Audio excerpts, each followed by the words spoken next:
Hi, me again. So we're back. I'm still sat in the same spot as the last two videos, but hopefully now I'm going to get up to date, and I promise to try and be a little bit more disciplined with getting the videos out as we go, but I'm not guaranteeing anything really. So day 27, we are still at the free beach park up. We had another walk on the beach because we just couldn't leave there without having another walk on that beach with the waves crashing in. It was just, yeah, it's a really nice place.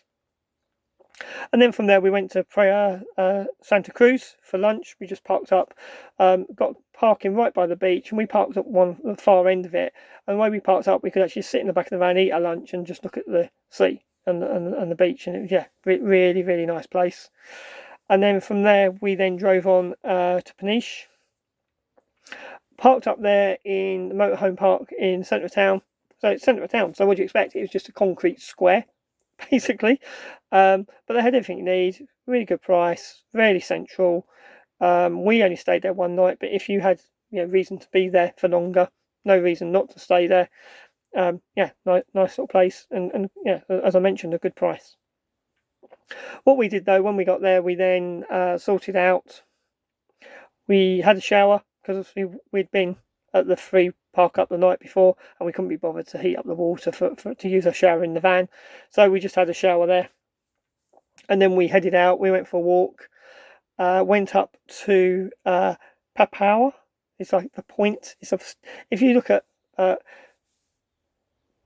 Peniche is the sticky out part anyway, and within Peniche it's the sticky out part of it. And we walked up there. It's quite a nice little walk to walk out to the point, as I called it, the sticky out point. And then we went back and we went via a bar called the Fisherman's Spot, is what Google called it. But I think Google have translated it because it's Pescadores, which I'm assuming is Fisherman's Spot in French, maybe. Sorry, in Portuguese. Getting ahead of myself. We're not in France yet. And that little snack bar there is so far the cheapest beer we've had in a bar. It was bottles of Superbock, and it was €1.20 a bottle for a 33cl bottle of beer, which in a bar I thought was fantastic. It was so good we had to have 2 each.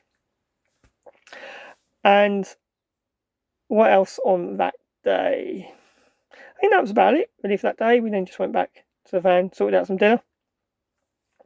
Then the following day, 28, we moved on so Tracy wasn't feeling great that day, maybe a little bit of food poisoning, something like that, we don't know.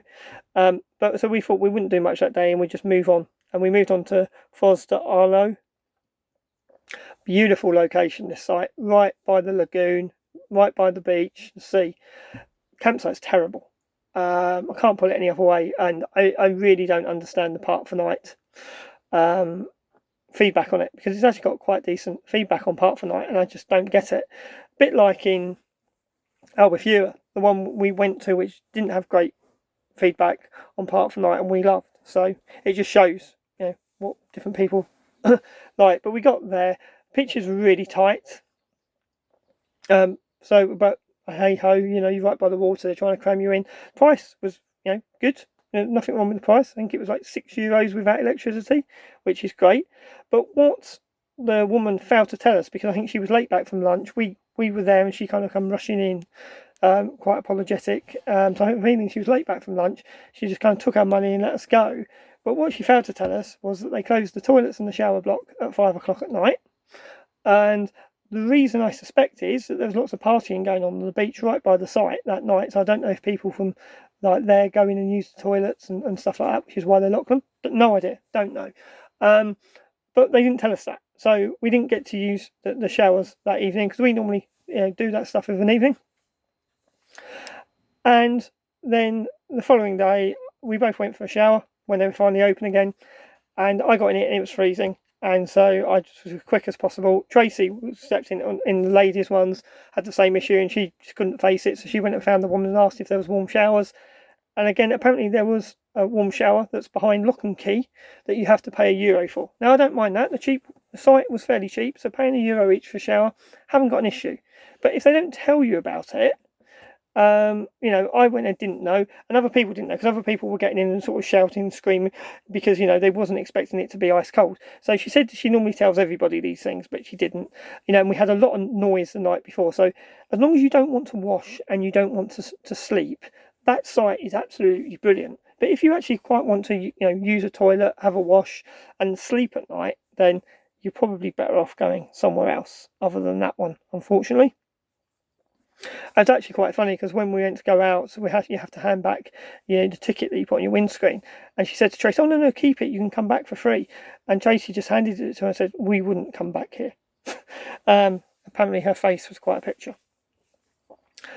Anyway, so moving on from there, we then went to, again, Tracy was still not feeling brilliant, and the reviews of the sites near the coast weren't great, so I looked something, you know, a bit better. And moving inland, we found a site in Golega, and it had really good reviews, good facilities. So we've headed inland. We went inland. It was about an hour and 10 minutes. We stopped at the supermarket en route, got some food, some fuel. So it took us a bit longer, but that's how long it should have taken. It was down a toll road, so we had to pay a bit for that.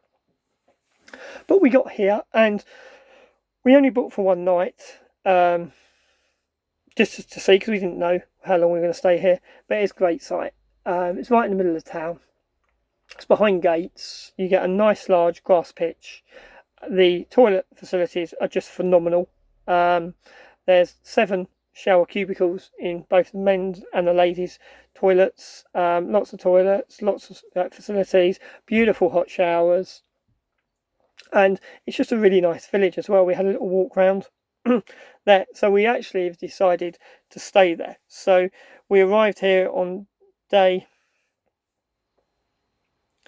29, and I'm now talking to you from day 30. And so over the 2 days, we're just going to have a chill out day today.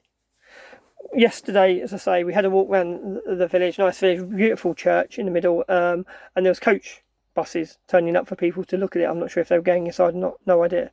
But we just decided, you know what, we could just do with a bit of chill out. We've been going like one night, and that can get a bit tiring. So we just thought we'd stay here a bit, have a chilled day today, catch up with some admin. I'll catch up on some videos. As I mentioned in one of the early videos, Tracy was catching up on some of the washing. And yeah, the price, you know, unbelievable. We looked at our receipts that we got. So apparently got a 50% discount. Don't know why, but we did the first night and the second night, and there was a 50% discount on both. Don't know if it's the time of year, no idea. But we actually paid for the pitch with electricity, all the facilities for both of us and the van, £4.26, and that's in pounds sterling, because I've just taken that off of my credit card, off my Monzo card. It was £4.26 a night, which I think is possibly one of the cheapest. Certainly when you look at the facilities, definitely the best value, without a shadow of a doubt. Gorgeous site.